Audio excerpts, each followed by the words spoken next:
चंदनपुर गांव में मोहन नाम का एक गरीब आदमी रहता था।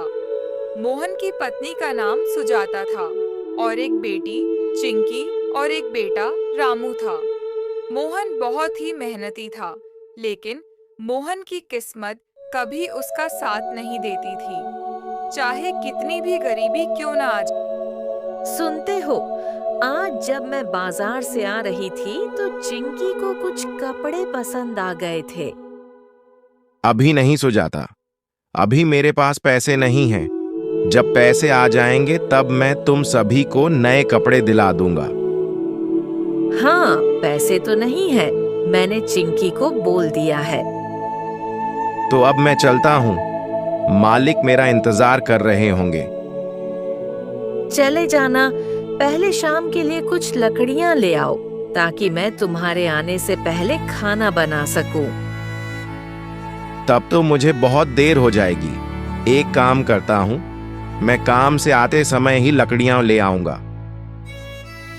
ठीक है, जैसी आपकी मर्जी, लेकिन ज्यादा देर मत करना। ठीक है, जल्दी आ जाऊंगा। फिर मोहन काम पर चला गया। मोहन जमींदार मेघ सिंह के खेत में काम करता था। मोहन, तू जल्दी से खेत पर चला जा और वहां पर रखी खाद को खेत में डाल दे। ठीक है मालिक। मालिक, मुझे आज घर जल्दी जाना है। देखते हैं, फिलहाल तो तू खेत पर जल्दी चला जा। फिर मोहन खेत पर चला गया और फिर शाम हो गई। शाम को मोहन अपने घर जा रहा था, तभी उसको याद आया कि आज तो लकड़ियां ले जानी है। फिर मोहन लकड़ियां लेने जंगल चला गया और थोड़ी देर में मोहन जंगल से लकड़ियां लेकर अपने घर जा रहा था कि तभी एक कार ने उसको टक्कर मार दी। मोहन को डॉक्टर के पास ले जाया गया और उधर सुजाता घर पर मोहन का इंतजार कर रही थी। आज इनको मैंने बोला था कि सुबह ही लकड़ियाँ ले आओ, लेकिन ये नहीं गए। अब इतनी देर हो गई और ये अभी तक नहीं आए। फिर थोड़ी देर में गांव के कुछ लोग मोहन को मोहन के घर पर छोड़ने आए। ये देखकर सुजाता घबरा गई। ये क्या हुआ इनको? रास्ते में एक वाले ने इनको टक्कर मार दी और इनके पैर में चोट लग गई है। फिर सुजाता ने मोहन को कमरे में लिटा दिया। तुमने सही कहा था, मुझे सुबह ही चले जाना था।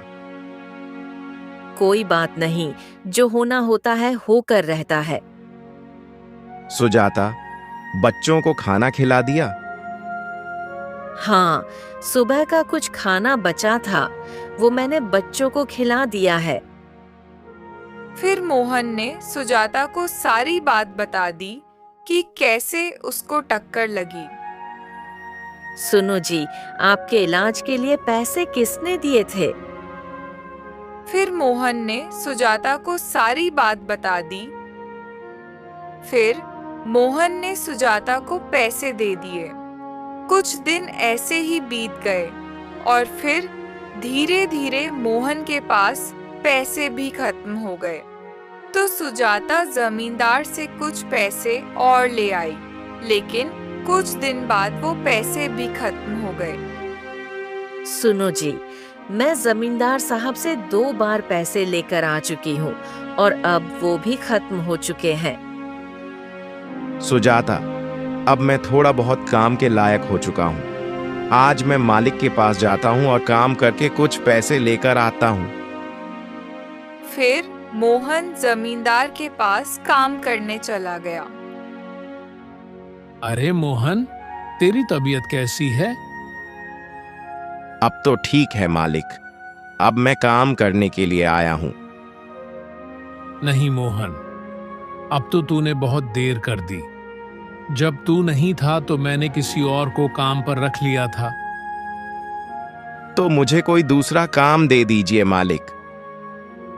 फिलहाल तो कोई काम नहीं है, सभी लोग काम पर लगे हैं। तू कुछ दिन रुक जा, फिर देखते हैं। मालिक, मेरे घर अब एक भी पैसा नहीं है। सारा पैसा मेरे इलाज में खर्च हो गया। हाँ मोहन, मैंने तेरा हिसाब करके तेरी पत्नी को पैसे दे दिए थे और अब तेरा एक भी पैसा मुझ पर नहीं निकल रहा है। फिर मोहन उदास होकर अपने घर चला आया। क्या हुआ? आप इतने परेशान क्यों हैं? फिर मोहन ने सुजाता को सारी बात बता दी। हे भगवान, अब हम क्या करेंगे? तू गरीबों पर ही क्यों इतनी मुसीबत देता है? तुम चिंता मत करो सुजाता, मैं कोई दूसरा काम कर लूंगा।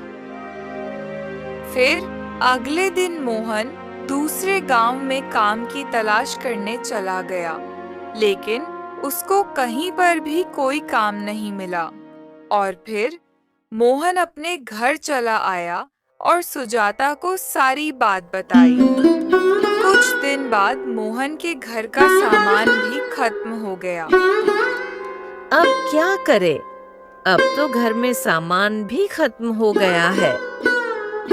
तो दुकान से थोड़ा उधार ले आती। दुकानदार का तो पिछला उधार भी नहीं चुकाया है, अब वो और उधार नहीं देगा। तो क्या घर में कुछ भी पकाने को नहीं है? थोड़े से चावल पड़े थे, वो सुबह बनाकर बच्चों को खिला दिए और अब कुछ भी नहीं है। तुम रुको, मैं अभी आता हूँ। फिर मोहन दुकान पर गया और बोला, सेठ जी, मुझे थोड़े से चावल दे दो, मैं जल्दी ही आपके पैसे दे दूंगा। नहीं मोहन, तुम्हारा पिछला उधार भी अभी तक नहीं चुका और ये महीना भी खत्म होने वाला है। अब मैं और उधार नहीं दे सकता।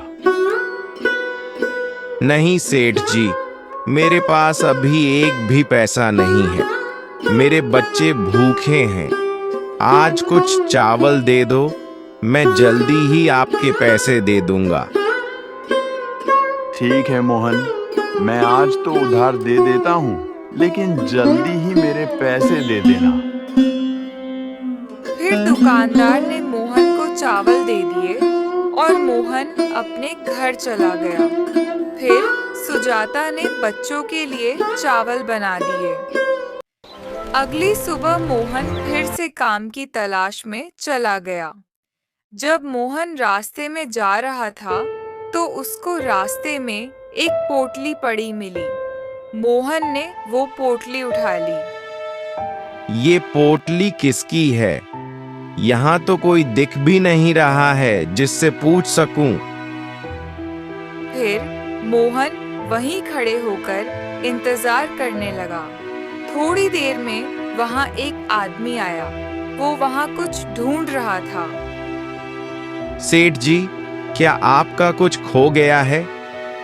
हाँ बेटा, मेरी एक लाल रंग की पोटली खो गई है। कहीं वो ये तो नहीं? हाँ, यही है। ये तुमको कहाँ मिली? वो यहाँ पड़ी थी। मैंने देखी तो उठा ली और यहाँ कोई था नहीं, तो मैं इंतजार करने लगा। बेटा, क्या तुमको पता है कि इसके अंदर क्या है?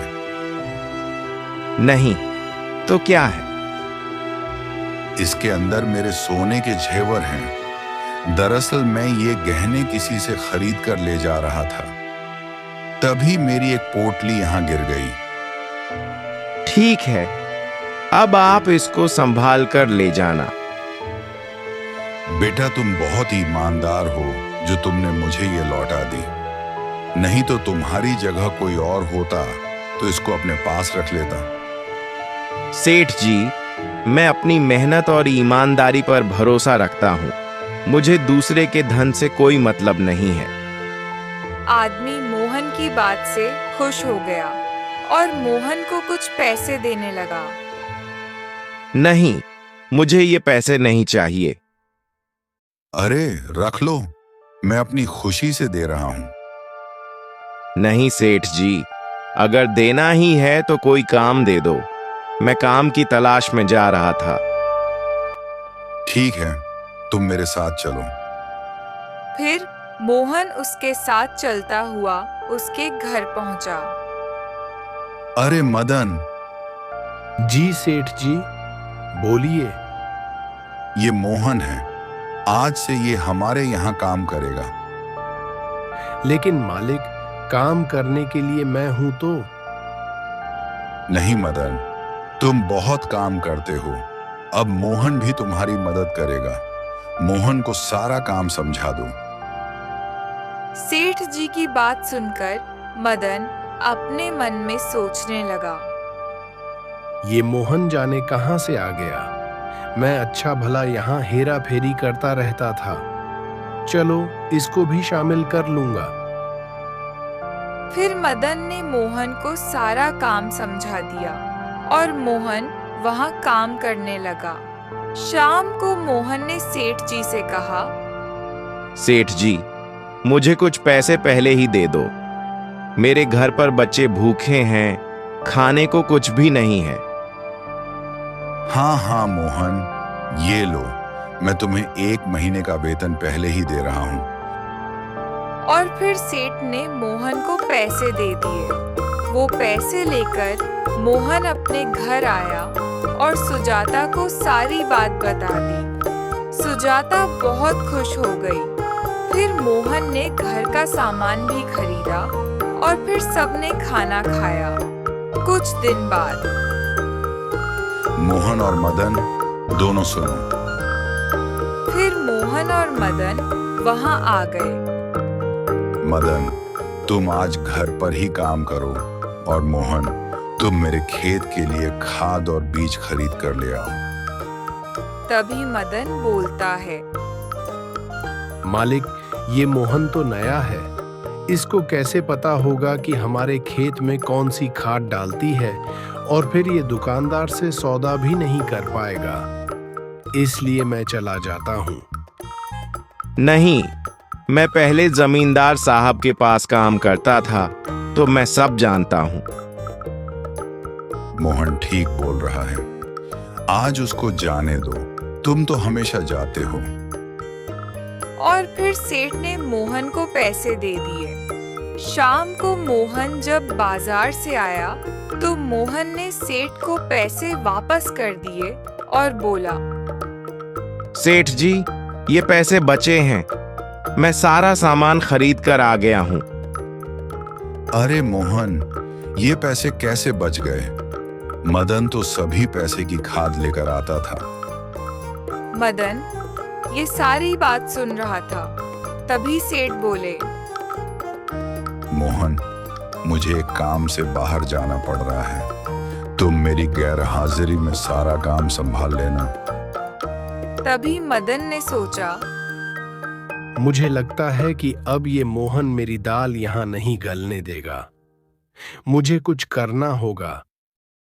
और फिर सेठ जी बाहर चले गए। फिर अगले दिन मदन आया और सेठ की तिजोरी से सारे गहने और जेवर लेकर वहां से जाने लगा। तभी वहां मोहन आ गया। अरे मदन, ये क्या कर रहे हो? तुम ये सब कहाँ ले जा रहे हो? देखो मोहन, अब तुम्हें सब पता चल ही गया है, तो तुम भी मेरे साथ मिल जाओ। मैं तुम्हें भी हिस्सा दे दूंगा। मुझे कोई हिस्सा नहीं चाहिए और तुम ये सब तिजोरी में वापस रख दो। पागल मत बनो मोहन। आखिर कब तक ऐसे ही काम करते रहोगे? तुम्हें मैं एक साथ इतना सारा सोना चांदी दूंगा कि तुम पूरी जिंदगी भर बैठकर खाओगे। नहीं, मेरी ईमानदारी ही मेरा सोना है। मुझे ऐसी हराम की दौलत नहीं चाहिए। अब तुम ये तिजोरी में रखते हो या मैं सबको यहाँ बुला लूं? उन दोनों में लड़ाई होने लगी और मदन ने मोहन को एक लात मार दी और मोहन दूर जाकर गिरा। फिर मोहन को वहीं रखा एक चाकू दिख गया और मोहन ने वो चाकू उठा लिया और मदन से बोला, मदन, रुक जाओ, नहीं तो मैं चाकू मार दूंगा। तभी वहां पर सेठ जी आ जाते हैं। सेठ जी को देखकर मदन ने पोटली मोहन की तरफ रख दी और बोला, नहीं मोहन, मैं तुम्हें ये जेवर नहीं ले जाने दूंगा। तभी सेठ जी बोले, ये सब क्या हो रहा है? मोहन, ये क्या कर रहे हो? तभी मदन बोलता है, सेठ जी, ये मोहन आपके सारे जेवर लेकर यहाँ से भाग रहा था। मैंने इसको पकड़ लिया तो ये मुझे मारने की कोशिश कर रहा है। नहीं मालिक, ये झूठ बोल रहा है। चुप रहो तुम मोहन, मुझे सब पता है कौन सही है कौन गलत। निकल जाओ यहाँ से। मैंने तुम पर इतना भरोसा किया और तुमने मेरे साथ ये किया। बेचारा मोहन बोलता रहा, लेकिन सेठ जी ने उसकी एक न सुनी और उसको वहां से निकाल दिया। कुछ दिन बाद सेठ जी मोहन के घर आए और बोले, मोहन, कैसे हो? मालिक, आप यहाँ? बताइए, कैसे आना हुआ? मैं यहाँ एक काम से आया हूँ। अब मुझे बताओ, उस दिन क्या हुआ था? और फिर मोहन ने सेठ जी को सारी बात बता दी। सारी बात सुनकर सेठ जी बोले, मोहन, तुम एक काम करो। और फिर सेठ जी ने मोहन को एक काम करने को कहा और मोहन ने वैसा ही किया। मोहन मदन के पास गया और बोला, मदन, मुझसे गलती हो गई। कैसी गलती? मैंने इतनी ईमानदारी से काम किया और मुझे क्या मिला? मुझे काम से भी निकाल दिया। मुझे पता चल गया कि ईमानदारी से कुछ नहीं मिलता। मैंने तो तुम्हें बोला था, लेकिन तुमने मेरी बात नहीं मानी। अगर तुम उस दिन मेरी बात मान लेते तो आज हमारे पास बहुत पैसा होता, लेकिन तुमने सारा खेल खराब कर। ठीक है, मैं अब तुम्हारा साथ दूंगा। अब साथ देने से क्या होगा? ऐसा अवसर बार बार नहीं मिलता। उस दिन मैंने सोचा था कि सेठ का सारा सोना चांदी लेकर यहाँ से कहीं दूर चला जाऊंगा, लेकिन तुमने सारा खेल बिगाड़ दिया। तभी वहां पर सेठ जी आते हैं और बोलते हैं, अच्छा, तो ये सब तुमने किया था और मोहन पर सारा आरोप लगा दिया। सेठ जी को वहां देखकर मदन डर गया और बोला, नहीं सेठ जी, ये तो मोहन। चुप रहो, मैंने सब कुछ सुन लिया है। तुमने आज तक न जाने कितने पैसे चुराए हैं। वो तो मोहन आ गया, इसलिए नहीं तो तुम मेरा सारा सोना चांदी भी चुरा कर ले जाते। फिर सेठ जी ने मदन को काम से निकाल दिया और मोहन को काम पर वापस रख लिया। एक दिन मोहन, मैंने एक वसीयत बनवाई है। कैसी वसीयत?